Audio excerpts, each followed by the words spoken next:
Hello, I'm Milan Shravinsky, and this is Military Mind. Armed conflicts, defense and security, land, sea and air. We've got you covered. We begin with the usual thing, the battlefield update. Overnight, over 70 Russian drones were fired at Ukraine. A business in the Khmelnytsky region was damaged as a result of the strike, according to the head of the regional administration. The official in question said the attack also wounded one person, damaged a car and blew out windows in several private homes. He also added that air defense forces destroyed 5 drones over the region. Now, in the Kiev region, a power line and 4 private homes were affected by debris from downed drones, the head of the regional administration reported. The official added that no hits to critical or residential infrastructure were recorded and there were no casualties. Meanwhile, Ukrainian Human Rights Commissioner Dmitry Lubinets has said that new footage shows Russian military personnel executing 5 Ukrainians following their surrender. The video, the BBC Russian service reports, was filmed from a drone flying at a fairly high altitude above the scene. According to the Armed Forces of Ukraine, the clip shows 5 Ukrainian troops leaving a house with their hands up, after which they are divided into 2 groups and allegedly shot. Lubinets said that he would report the incident to the United Nations and the International Red Cross. On the battlefield, the Russian Defense Ministry has announced the capture of 2 villages in eastern Ukraine, Lozova in the Kharkiv region near Kupiansk and Sontsivka in the Donetsk region, north of Kurakhove. These gains are part of a broader strategy to advance on key logistical hubs, including Pokrovsk and Kurakhove, which are vital for Ukrainian supply lines and continued operations. The fall of these villages underscores the mounting pressure on Ukrainian defenses in the east, as Russian troops make steady progress in the region. The capture of Lozova and Sontsivka brings Russian forces closer to encircling critical urban centers, potentially disrupting Ukrainian military logistics and civilian access to essential services. In response to these advances, Ukrainian forces have been executing targeted strikes against Russian assault groups. Notably, a Russian unit operating in pickup trucks and displaying Soviet flags attracted significant attention from Ukrainian soldiers. This group, characterized by its unconventional mobility and symbolic imagery, was then targeted with precise Ukrainian strikes aimed at neutralizing it. Now we open with a video of a drone strike targeting a 37-story residential complex in Kazan, Russia. The footage shows a fixed-wing UAV crashing directly into the high-rise building, causing visible damage. Following the strike, authorities in the region have cancelled all mass events for the coming days, and airports in Kazan and Izhevsk temporarily suspended operations for both incoming and outgoing flights. This attack highlights the growing reach and precision of Ukrainian long-range drone operations, demonstrating their ability to strike deep into Russian territory.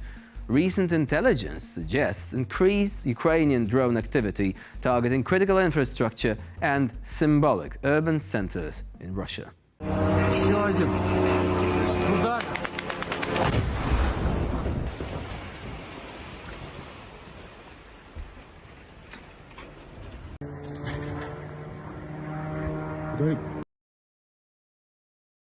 Now, the clip coming up feels like a scene straight out of an action movie. You'll be able to see a Russian soldier attempt to evade an incoming Ukrainian FPV suicide drone by mimicking Neo from The Matrix.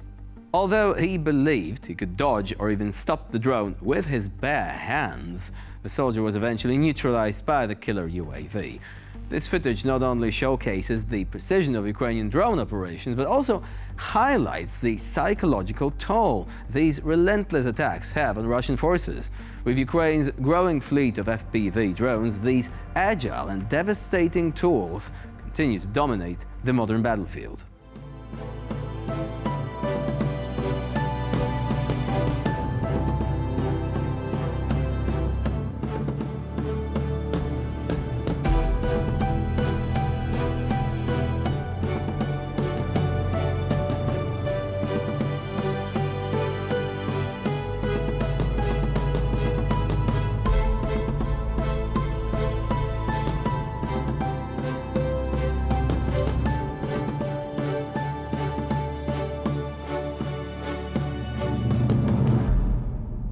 My suggestion, instead of trying to high-five the drone, there is actually a secret move that works. You wave a white flag and you surrender. Now, moving on. And in this closing video, you'll be able to see Ukrainian fighters prepare to cross one of the infamous roads of death in the embattled city of Toretsk in the Donetsk region. These treacherous routes, often under constant enemy fire from artillery, drones and snipers, are a harsh reality for frontline troops. Despite the danger, soldiers maintain their focus and even find moments for dark humor as they brace themselves for the dash across open ground to reach safer positions.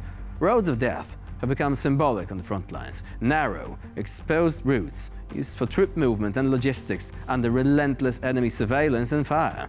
Survival often depends on speed, timing, and, let's face it, sheer courage. Дядь, Паша, ты быстро бегаешь, дядя? Так, замыкать. Вот она, сука. Дорога смерти, блядь, дорога життя, как правильно сказать, блядь.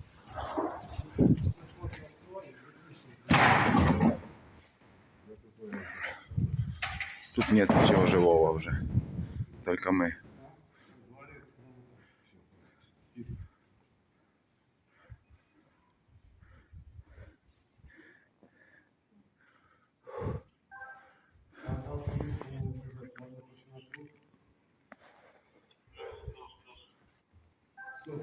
Дядь, ты быстро бегаешь?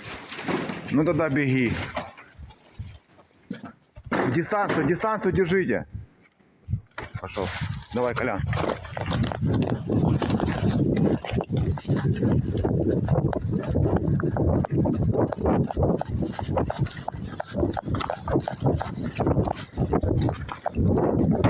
Давай.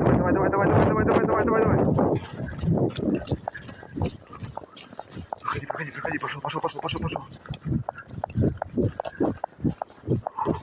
Говорю, заебался, сходи куда-то под укрытие сразу.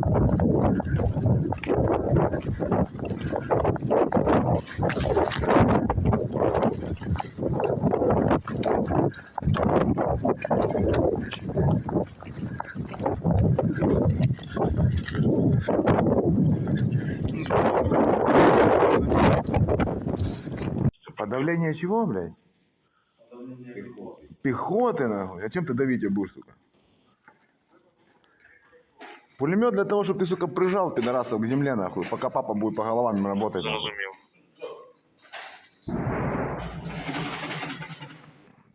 Вот там ты будешь, нахуй, если так стрелять будешь, ты будешь там под ступеньками, нахуй.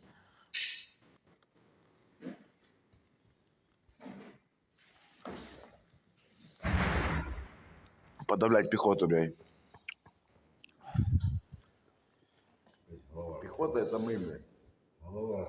Что такое? Голова. Заебали, они хотят убить нас каждый день, нахуй. Сутками, нахуй, хотят хуярить. А ты как только пойдешь туда, нахуй, ты сразу по тебе сразу скиды кидают, да? Давай, нахуй. Веселись, нахуй, малыха. Давай, блядь. Ты скажи, а нахуй ты этот усилитель приволок сюда? Нахуй ты усилок приволок, расскажи людям. Може, хто наїбеться. Це братику Вовчику на магазині. Бої.